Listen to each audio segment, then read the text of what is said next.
2023 6 April 2023ಕ್ಕಾಗಿ ಇಂಗ್ಲೀಷ್ನಲ್ಲಿ 12 ಪ್ರಶ್ನೆ 37 ಅಂಕಗಳನ್ನು ನಾನು ಏನು ಮಾಡಿದ್ದೀನಿ ತಂದಿದ್ದೀನಿ. ಸೊ ಇನ್ನೂ ಯಾರು ಓದಿಲ್ಲಲ್ಲ, ಇಷ್ಟು ಓದ್ಕೊಂಡೋಗಿ ಖಂಡಿತವಾಗಿ ನೀವು ಏನು ಮಾಡ್ತೀರಪ್ಪ ಅಂದರೆ ಇಂಗ್ಲೀಷ್ನಲ್ಲಿ ಪಾಸ್ ಆಗ್ತೀರಿ. ಯಾವುದೇ ರೀತಿಯಾಗಿರ್ತಕ್ಕಂಥ ಫೇಲ್ ಆಗ್ತೀನಿ ಅಂತಕ್ಕಂಥ ಕೊರಗು ಚಿಂತೆ ಬೇಡ. ಹಾಗಾದರೆ ಯಾವೆಲ್ಲ ಕ್ವಶನ್ಸ್ಗಳನ್ನ ಪ್ರಿಪೇರ್ ಮಾಡ್ಕೊಳ್ಬೇಕು ಅನ್ನೋದನ್ನು ಒಂದೊಂದಾಗಿ ನೋಡ್ಕೊಳ್ತಾ ಹೋಗೋಣ. ಕ್ವಶನ್ಸ್ ನೋಡ್ದಂಗೆ ನಿಮಗೂ ಕೂಡ ಕಾನ್ಫಿಡೆನ್ಸ್ ಬರ್ತದೆ. ಸೊ ಆಲ್ರೆಡಿ ಓದಿದ್ದೀನಿ ಅಂತಕ್ಕಂಥ ಖುಷಿನೂ ಅನ್ನಿಸ್ತದೆ. ಇಷ್ಟೆಲ್ಲ ಆದರೆ ಮತ್ತೇಕೆ ಚಿಂತೆ. ಸೊ ಆರಾಮಾಗಿ ಕೂಲಾಗಿರಿ. ಸೊ ಹೆಚ್ಚು ಅಂಕಗಳನ್ನು ನಿಮಗೆ ಕೊಡಿಸ್ತಕ್ಕಂಥ ಜವಾಬ್ದಾರಿ ಕೆಲಸನೂ ಕೂಡ ನಮ್ಮ ಮೇಲೇನೂ ಕೂಡ ಇದೆ.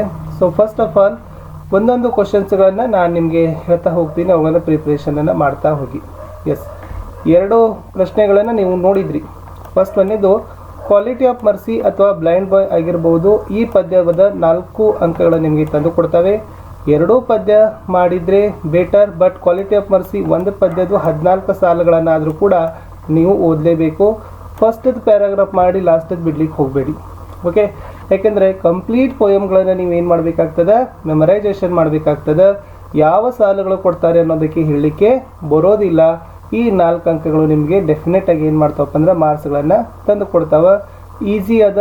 4-5 ಸಾಲುಗಳ ಹಾಡ ಇರ್ತದೆ, ಅದರಲ್ಲಿನ ದೊಡ್ಡ ಗುಡ್ಡ ಹತ್ತಕ್ಕಂಥ ಕೆಲಸ ಇಲ್ಲ. ಇನ್ನು ಮುಂದಿನ ಪ್ರಶ್ನೆ ಬಂತು, ಎಸ್ ಗ್ರ್ಯಾಂಡ್ ಮಾ ಕ್ಲೈಮ್ಸ್ ಅ ಟ್ರೀ ಬಗ್ಗೆ ಸಮರಿಗಳನ್ನು ಬರೀತಕ್ಕಂಥದ್ದು. ಇಲ್ಲಿ ಕ್ವಶನ್ಸ್ ಎಷ್ಟೋ ಅಪ್ಲೈಡ್ಗಳು ಬರ್ತಾವ, ಎಷ್ಟೋ ಟ್ವಿಸ್ಟ್ ಕೇಳಿದ್ರು. ಸೊ ಏನು ಹೆದರತಕ್ಕಂಥ ಅವಶ್ಯಕತೆ ಇಲ್ಲ. ಆ ಕ್ವಶನಲ್ಲಿ ಗ್ರ್ಯಾಂಡ್ ಮಾ ಕ್ಲೈಮ್ಸ್ ಅ ಟ್ರೀ ಅಂತಕ್ಕಂಥದ್ದು, ಗ್ರ್ಯಾಂಡ್ ಮಾ ಅಂತಕ್ಕಂಥ ಒಂದು ಶಬ್ದ ಬಂದರೂ ಕೂಡ ಸಾಕು, ಸಮರಿಗಳನ್ನು ಬರೀರಿ. ಆಲ್ರೆಡಿ ಇದಕ್ಕೆ ಸಂಬಂಧಪಟ್ಟಂತೆ ನಾವು ಬಹಳಷ್ಟು ವಿಡಿಯೋಗಳನ್ನು ಹಾಕಿದ್ದೀವಿ. ಈ ವಿಡಿಯೋದ ಡಿಸ್ಕ್ರಿಪ್ಷನ್ ಬಾಕ್ಸ್ನಲ್ಲೇ ನಾನು ನಿಮಗೆ ಪ್ಲೇಲಿಸ್ಟ್ ಲಿಂಕನ್ನು ಕೊಟ್ಟಿದ್ದೀನಿ. ಅದನ್ನು ಹೋಗಿ ನೋಡಿದರೆ ಸಾಕು. ಖಂಡಿತವಾಗಿ ಈ ಎಲ್ಲ ಕ್ವಶನ್ಗಳ ಆನ್ಸರ್ಸ್ಗಳಿದ್ದಾವೆ. ಸೊ ನಾನು ನಿಮ್ಗೆ ಇಲ್ಲಿ ಹೇಳೋದೇನಪ್ಪ ಅಂದರೆ ನಿಮ್ಮ ಕಾನ್ಫಿಡೆನ್ಸ್ಗಳನ್ನು ಇನ್ನಷ್ಟು ಹೆಚ್ಚು ಮಾಡ್ತಾ ಇದ್ದೀನಿ. ಯಾಕಂದರೆ ಇಷ್ಟು ಸರಳದ, ಹೆದರ್ಲಿಕ್ಕೆ ಹೋಗಬೇಡಿ, ಸ್ಕೋರು ಕೂಡ ಆಗ್ತದೆ. ಎಸ್, ಮುಂದೆ ಬಂತು ಎನ್ವಿರಾನ್ಮೆಂಟಲ್ ಪೊಲ್ಯೂಷನ್ ಬಗ್ಗೆ ನಿಬಂಧ ಇದೆ. ಸೊ ಈ ಕಂಟೆಂಟ್ಗಳನ್ನು ನೋಡ್ಕೊಂಡು ಹೋಗಿ. ಇಲ್ಲಿ ವಿಶೇಷವಾಗಿ air pollution, water pollution, noise pollution, soil pollution. Okay, ಅಂದರೆ ಪರಿಸರ ಮಾಲಿನ್ಯದ ಪ್ರಕಾರಗಳು. ಅದು ವಾಯು ಮಾಲಿನ್ಯ, ಜಲ ಮಾಲಿನ್ಯ, ಶಬ್ದ ಮಾಲಿನ್ಯ, ಆಮೇಲೆ ಮಣ್ಣು ಮಾಲಿನ್ಯ. ಓಕೆನಾ, ಇವುಗಳ ಬಗ್ಗೆ 12-15 ಸಾಲುಗಳನ್ನು ಬರೆಯೋದಿರ್ತದೆ. ಅದೇನಷ್ಟು ಬಹಳ ದೊಡ್ಡದು ಅಲ್ಲ.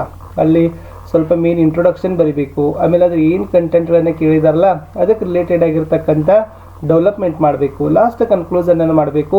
ಕನ್ನಡ ಹಾಗೆ 1.5-2 ಪೇಜ್ ಬರೀತಕ್ಕಂಥ ಅವಶ್ಯಕತೆ ಇಲ್ಲ. ಸಿಂಪಲ್ 15 to 12 ಸೆಂಟೆನ್ಸ್, 12-15 ಸಾಲುಗಳನ್ನು ಸಹಿತ ಇದ್ರ ಬಗ್ಗೆ ನೋಡ್ಕೊಂಡು ಹೋಗಿ. ಎನ್ವಿರಾನ್ಮೆಂಟಲ್ ಪೊಲ್ಯೂಷನ್ ಬಗ್ಗೆ ನೋಡ್ಕೊಂಡು ಹೋಗಿ. ಮೋಸ್ಟ್ ಆಗಿರ್ತಕ್ಕಂಥ ಕ್ವಶನ್. ವಿದ್ಯಾರ್ಥಿಗಳೇ, ಇನ್ನು ಎನ್ವಿರಾನ್ಮೆಂಟಲ್ ಪೊಲ್ಯೂಷನ್ ಬಗ್ಗೆ ಕ್ವಶನ್ ಬರಲಿಲ್ಲ ಅಂದ್ರೆ ಟೆಕ್ನಾಲಜಿ ಮೇಲೆ ಒಂದು ಕ್ವಶನ್ ಬರ್ತದೆ. ಅಲ್ಲಿ mobile, computer, internet, online education ಇವುಗಳನ್ನು ನೋಡ್ಕೊಂಡು ಹೋಗಿ. ಯಾಕಂದ್ರೆ ಅವ್ರು ಅದನ್ನೇ ಕೇಳ್ತಾರೆ. ಏನಪ್ಪ ಅಂದ್ರೆ ಒಂದು ಎನ್ವಿರಾನ್ಮೆಂಟಲ್ ಇಶ್ಯೂ ಬಗ್ಗೆ ಕ್ವಶನ್ಸ್ ಅದ. ಓಕೆ, ಒಂದು ಕರೆಂಟ್ ಇಶ್ಯೂಸ್ ಒಳಗೆ ಸೋಷಿಯಲ್ ಪ್ರಾಬ್ಲಮ್ಸ್ಗಳ ಬಗ್ಗೆನೂ ಕೂಡ ನೋಡ್ಕೊಂಡು ಹೋಗ್ಬೋದು. ಪೂವರ್ಟಿ ಆಗಿರ್ಬೋದು, ಅನ್ಎಂಪ್ಲಾಯ್ಮೆಂಟ್ ಆಗಿರ್ಬೋದು, ಅನ್ಟಚಬಿಲಿಟಿ ಆಗಿರ್ಬೋದು, ಅರ್ಲಿ ಮ್ಯಾರೇಜ್ ಆಗಿರ್ಬೋದು. ಓಕೆ, ಅವು ಸೋಷಿಯಲ್ ಪ್ರಾಬ್ಲಮ್ಸ್ ಇದಾವೆ. ಅದನ್ನು ಕೂಡ ಅವ್ರು ಏನು ಮಾಡಿದ್ದಾರೆ, ನಮಗೆ ಕ್ಲೂಗಳಿದ್ದಾವೆ. ಅವುಗಳನ್ನು ಸಹಿತ ಪ್ರಿಪ್ರೇಷನನ್ನು ಮಾಡಿಕೊಂಡು ಹೋಗ್ಬೋದು. ಇನ್ನು personal letter or official letter ಅಂತ ಹೇಳ್ತಾರೆ. ವಿಶೇಷವಾಗಿ ಆಫೀಸಿಯಲ್ ಲೆಟ್ರಲ್ಲಿ ಅವ್ರು ಏನು ಮಾಡಿದಾರಪ್ಪ ಅಂದ್ರೆ ವಾಟರ್ ಸಪ್ಲೈ ಸಲುವಾಗಿ ಗ್ರಾಮ ಪಂಚಾಯತಿಗೆ ಲೆಟರ್ ಬರೀರಿ. ಓಕೆ, ಎಲೆಕ್ಟ್ರಿಸಿಟಿ ಏನಾಗದ ಸರಿ ಇಲ್ಲ, ಎಲೆಕ್ಟ್ರಿಸಿಟಿ ಸಪ್ಲೈ ಆಗಬೇಕು, ಅದಕ್ಕೆ ಒಂದು ಪಂಚಾಯತಿಗೆ ಲೆಟರ್ ಬರೀರಿ. ಸೊ ಇದು ಸಿಂಪಲ್ ಇದೆ ನೋಡಿ. ಫಸ್ಟ್ ಫ್ರಾಮ್ ದಿಂದ ಲಾಸ್ಟ್ ಥ್ಯಾಂಕಿಂಗ್ ಇವರೆಗೂ ಕೂಡ ನೀವು ಬರೆದ್ರೆ ಆ ಫಾರ್ಮೆಟ್ ಅಪ್ಲೈ ಮಾಡಿದ್ರು 2 ಮಾರ್ಕ್ಸ್ ಕೊಡ್ತಾರೆ. ನಿಮಗೆ ಕಂಟೆಂಟ್ಗಳನ್ನು ಬಿಲ್ಡ್ ಮಾಡ್ಲಿಕ್ಕೆ ಬರಲಿಲ್ಲ, ಪತ್ರದ ಮಧ್ಯದಲ್ಲಿ ನಿಮಗೆ ಬರ್ಲಿಕ್ಕೆ ಬರಲಿಲ್ಲ ಅಂತಂದ್ರೆ ಅದರದ ಒಂದು ಫಾರ್ಮೆಟ್ ಏನಿದೆಯಲ್ಲ, ಸೊ ನೀಟಾಗಿ ಬರ್ಕೊಂಡು ಹೋದ್ರು ಕೂಡ 2 to 3 ಮಾರ್ಕ್ಸ್ಗಳನ್ನು ಖಂಡಿತವಾಗಿ ನಿಮಗೆ ಅವಾರ್ಡನ್ನು ಮಾಡ್ತಾರೆ. ಬಿಡ್ಲಿಕ್ಕೆ ಹೋಗಬೇಡಿ, ಖಂಡಿತವಾಗಿ ಟಚ್ ಮಾಡಿ. ಹೇಳಿದ್ದೀನಿ 2 ಲೆಟರ್ಗಳಿದಾವೆ, 2 ಕೂಡ. ಎಸ್ ಝಾಜ್ ಪೋಯಮ್ 2 ದಿಂದನೂ ಕೂಡ ನಿಮಗೆ ಕ್ವಶನ್ಸ್ಗಳು ಬರ್ತದೆ.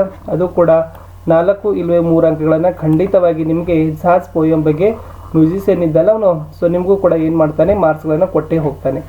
Next I am the land ಇದೆ, ವೆರಿ ಇಂಪಾರ್ಟೆಂಟ್. ಸೊ ಅದನ್ನು ಸಹಿತ ನೋಡ್ಕೊಡ್ರಿ. ಇವು ಕೂಡ 3 ಮಾರ್ಕ್ಸ್ ಇಲ್ಲಿಂದನೂ ಕೂಡ ಬರ್ತದೆ. ಯಾಕಂದ್ರೆ ಅದಕ್ಕೆ ನಿಮಗೆ ನಾವು ವಿಡಿಯೋಗಳನ್ನು ಹಾಕಿದ್ದೀವಿ. ಯಾಕಂದ್ರೆ ಸಮರಿ ಹಾಕಿದ್ದೀನಿ. ಅದರಲ್ಲಿ ಭಾಳ ಸಿಂಪಲ್ ಅದು 8 ಸಾಲಿದ. ಅದು ಗ್ರ್ಯಾಂಡ್ ಮಾ ಕ್ಲೈಮ್ಸ್ ಅ ಟ್ರೀ ಆಗಿರ್ಬೋದು, ಝಾಜ್ ಪೋಯಮ್ 2 ಆಗಿರ್ಬೋದು, ಐ ಆಮ್ ದ ಲ್ಯಾಂಡ್ ಆಗಿರ್ಬೋದು, okay, the song of India ಆಗಿರ್ಬೋದು. ಆ 4 ಪದ್ಯಗಳನ್ನು ಚೆನ್ನಾಗಿ ನೀವು ಬೈಪಟ್ ಮಾಡ್ಕೊಂಡು ಹೋದ್ರಂದ್ರೆ 7 ಮಾರ್ಕ್ಸ್ಗಳನ್ನು ಖಂಡಿತವಾಗಿ ನಿಮಗೆ ಏನು ಮಾಡ್ತಾರಪ್ಪ ಅಂದರೆ ಕೊಡ್ತಾರೆ. ಆ ಕ್ವಶನ್ಸ್ ಹೇಗೆ ಬರ್ತಾವೆ ಅಂತಂದ್ರೆ ಪದ್ಯದಲ್ಲಿ ಒಂದು ಬರ್ತದೆ, ಗದ್ಯದಲ್ಲಿನೂ ಕೂಡ ಒಂದು ಬರ್ತದೆ.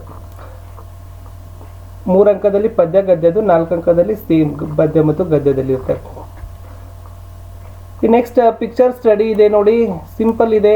ನಿಮಗೆ ನೋಡಿರ್ತಕ್ಕಂಥ ಸಿನರಿ ಆಗಿರ್ತಕ್ಕಂಥ ಪಿಕ್ಚರ್ ಇರ್ತಾವ.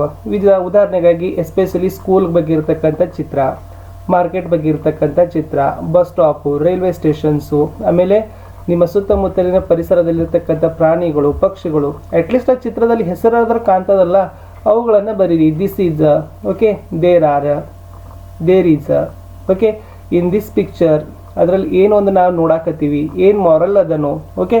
ಅಲ್ಲಿ ನಿಮ್ಗನ್ನ ಏನು ಮಾಡ್ತಿದ್ದಾರೆ ಅಂದ್ರೆ ಪಿಕ್ಚರಲ್ಲಿ ನೀವು ಏನು ಬರೀತೀರಿ ನಿಮ್ಮ ಸೆಂಟೆನ್ಸ್ಗಳನ್ನು ನೋಡ್ತಾರೆ ಓಕೆ. ನಿಮ್ಮ ಸೆಂಟೆನ್ಸು ಎಷ್ಟು ಕರೆಕ್ಷನ್ ಅದ, ನಿಮ್ಮಲ್ಲಿ ಎಷ್ಟು ವೊಕ್ಯಾಬ್ಯುಲರಿ ಅದ ಅದನ್ನು ನೋಡ್ತಾರೆ ವಿನಃ ಇದಕ್ಕೆ ಡೈರೆಕ್ಟ್ ಇದಕ್ಕೂ ಆನ್ಸರ್ ಇರಬೇಕು ಅಂತ ಇವ್ಯಾಲ್ಯೂಯೇಟರ್ ಎಕ್ಸ್ಪೆಕ್ಟ್ ಮಾಡೋದಿಲ್ಲ. ಅಂದ್ರೆ ನಿಮ್ಮ ವಾಕ್ಯ ರಚನಾ ಸಾಮರ್ಥ್ಯ, ನಿಮ್ಮ ಶಬ್ದ ಸಂಪತ್ತು ಹೇಗಿದೆ ಅನ್ನೋದನ್ನ ಈ ಪಿಕ್ಚರ್ದಲ್ಲಿ ಏನು ಮಾಡಿರ್ತಾರಪ್ಪ ಅಂದ್ರೆ ನೋಡ್ತಾರೆ. ಸರಳವಾಗಿ ಪಿಕ್ಚರ್ ನೋಡಿದ್ಕೊಳ್ಳೆ ಒಂದೊಂದು ಚಿತ್ರದ ಬಗ್ಗೆ, ಆ ಚಿತ್ರದಲ್ಲಿ ಒಂದೊಂದು ಇವೆಂಟ್, ಒಂದೊಂದು ಪರ್ಸನ್, ಒಂದೊಂದು ಥಿಂಗ್ಗಳ ಬಗ್ಗೆ ಒಂದೊಂದು ಸಾಲು ಬರೆದ್ರು ಕೂಡ 3 ಮಾರ್ಕ್ಸ್ ಕೊಡ್ತಾರೆ. ಇಷ್ಟು ಮತ್ತೇನು ಹೇಳಿಕ್ ನನಗಾಗೋದಿಲ್ಲ. ಇಷ್ಟು ಈಸಿ ಏನದಪ್ಪ ಅಂದ್ರೆ ಪಿಕ್ಚರ್ ಸ್ಟಡಿದಲ್ಲಿ ಅದ. ಇನ್ನು ಇನ್ನೊಂದು ಲಾಟ್ರಿ ಕ್ವಶನ್ ಅಂದ್ರೆ ನಿಮಗೆ ಪ್ರೊಫೈಲ್ ಅವ್ರು ಏನು ಮಾಡಿದ್ದಾರೆ, ಡಾಟ್ ಹಾಕಿ 1-2 ಪಾರ್ಟಲ್ಲಿ ಕೊಟ್ಟಾರೆ. ನೀವು ಅದನ್ನೆಲ್ಲ ಅಕಂಡಾಗಿ ಒಂದೇ ಕಡೆ ಏನು ಮಾಡೋದು, ಒಂದು ಪ್ಯಾರಾಗ್ರಾಫ್ ಮಾಡಿ ಬಿಟ್ಬಿಡೋದು. ಸ್ವಲ್ಪ ಅಲ್ಲಿ ಏನಾದರೂ ಲಿಟಲ್ ಬಿಟ್ ಆಗಿರ್ತಕ್ಕಂಥ ಸೆಂಟೆನ್ಸ್ಗಳನ್ನು ಹಾಕಬೇಕಾಗ್ತದೆ, ಸ್ವಲ್ಪ ಲಿಂಕರ್ಗಳನ್ನು ಜೋಡಿಸ್ಬೇಕಾಗ್ತದೆ, ಫುಲ್ ಪಾಯಿಂಟ್ಗಳನ್ನು ಕೊಡಬೇಕಾಗ್ತದೆ, ಸೆಂಟೆನ್ಸ್ಗಳನ್ನು ಮಾಡಬೇಕಾಗ್ತದೆ. ಅದನ್ನು ಮಾಡೋಕ್ಕೆ ಬರಲಿಲ್ಲ ಅಂತಂದ್ರೂ ಅಖಂಡ ಒಂದೇ ಪ್ಯಾರಾಗ್ರಾಫ್ದಾಗ ಬರೆದ್ರೂ ಕೂಡ ನಿಮ್ಗೆ 1-2 ಮಾರ್ಕ್ಸ್ಗಳನ್ನ ಖಂಡಿತವಾಗಿ ಕೊಡ್ತಾರೆ. ಇನ್ನು ಮುಂದೆ ಸ್ಟೋರಿ ಬಿಲ್ಟ್ ಇದೆ. ಇದು ಕೂಡ ಸೇಮ್ ಕ್ವಶನ್. ಯಾಕಂದ್ರೆ ಯಾವುದು ಸ್ಟೋರಿ ಐತಿ ನನಗೆ ಗೊತ್ತಿಲ್ಲ, ಅದೆಲ್ಲ ಬಹಳ ಡಾಟ್ ಅದ, ಏನೂ ತಿಳಿವಲ್ತು ಅಂತ ಅನ್ನಕ್ಕೆ ಹೋಗ್ಬೇಡ್ರಿ.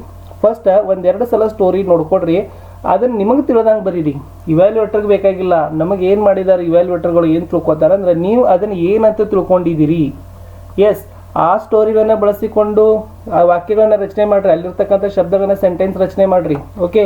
ಅವುಗಳನ್ನು ನೋಡ್ಕೊಂಡು ನಿಮಗೆ ನಡು ಏನು ತಿಳಿತದಲ್ಲ, ನಿಮ್ಮ ತಲೆಗೆ ಯಾವ ಸ್ಟೋರಿ ಬರ್ತದಲ್ಲ ಇಮ್ಯಾಜಿನೇಷನ್, ಅದನ್ನು ರೆಡಿ ಮಾಡಿರಿ. ಅವೆಲ್ಲ ಕ್ಲೂಸ್ ಅಲ್ಲಿನೂ ಮಾರ್ಕ್ಸ್ ಕೊಡ್ತಾರೆ.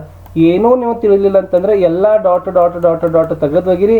ಅವು ಎಷ್ಟು ಶಬ್ದ ಇದಾವೆ ಎಲ್ಲ ಶಬ್ದ ಏನು ಮಾಡಿರಿ ಅಖಂಡಾಗಿ ಬರೋದು ಏನು ಮಾಡಿರಿ ಇಟ್ಟು ಬಿಡ್ರಿ. ಅಲ್ಲಿನೂ ಕೂಡ ನಿಮ್ಗೆ 1 ಮಾರ್ಕ್ಸ್ ಕೊಡ್ತಾರೆ ಓಕೆ. ಎಷ್ಟು ಈಸಿ ಅದಲ್ಲ. Next unseen passage. ಇಲ್ಲಿ 2 ಕ್ವಶನ್ಸ್ಗಳು ಇರ್ತಾವೆ. ಸೊ 2-3 ಸಾಲದ ಉತ್ತರಗಳು ಇರ್ತಾವೆ. ಕೆಳಗಡೆ ಕ್ವಶನ್ ನೋಡ್ತೀರಿ, ಮೇಲೆ ಹುಡುಕ್ತೀರಿ, ಆರಾಮಾಗಿ ಬರುತ್ತೀರಿ. ಇಲ್ಲಿ ಏನು ಕಷ್ಟ ಇಲ್ಲ. ಇನ್ಫಿನಿಟಿವ್ಗಳನ್ನು ಗುರುತಿಸ್ಲಿಕ್ಕೆ ಹೇಳ್ತಾರೆ. ಸೊ ಇಲ್ಲಿ ಟು ಜೊತೆಗೆ ಮೇನ್ ವರ್ಬ್ ಇರ್ತದೆ, ವರ್ಬ್ದ ಫಸ್ಟ್ ಫಾರ್ಮ್ ಇರ್ತದೆ.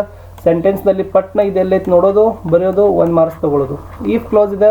ಈಫ್ ಕ್ಲೋಸ್ದಲ್ಲಿ ಏನಾಗಿರ್ತಾರೆ, ಉಡ್ಯಾವ್ ಮತ್ತು ಉಡಂಟ್ಯಾವ್ಗಳ ಮೇಲೆ ಕ್ವಶನ್ಸ್ ಇರ್ತದೆ. ಇವು ಎಲ್ಲಿದಾವೆ ನೋಡೋದು, ಇದನ್ನು ಹುಡುಕಿ ಬರೋದು, ಇದಕ್ಕೂ ಕೂಡ 1 ಮಾರ್ಕ್ಸ್ ತೊಗೊಳ್ಳೋದು. ನೋಡ್ರಿ ಎಷ್ಟು ಈಸಿ ಐತಲ್ಲ. ಸೊ ಟೋಟಲಿ 12 ಮಾರ್ಕ್ಸು 37 ಕ್ವಶನ್ಸ್ಗಳನ್ನು ನಾನು ಏನು ಮಾಡಿದ್ದೀನಿ, ಭಾಳ ಈಸಿಯಾಗಿ ನಿಮಗೆ ಹೇಳಿದ್ದೀನಿ ವಿತ್ ಕ್ಲೋಸ್. ದಯಮಾಡಿ ವಿಡಿಯೋಗಳನ್ನು ಶೇರ್ ಮಾಡಬೇಕು. ನೀವೆಷ್ಟು ಶೇರ್ ಮಾಡ್ತಿರಲ್ಲ ಅಷ್ಟು ನನಗೆ ಏನಾಗ್ತಾವಪ್ಪ ಅಂದರೆ ಖುಷಿ ಆಗ್ತದೆ. ಮತ್ತೆ ಸಿಗ್ತೀನಿ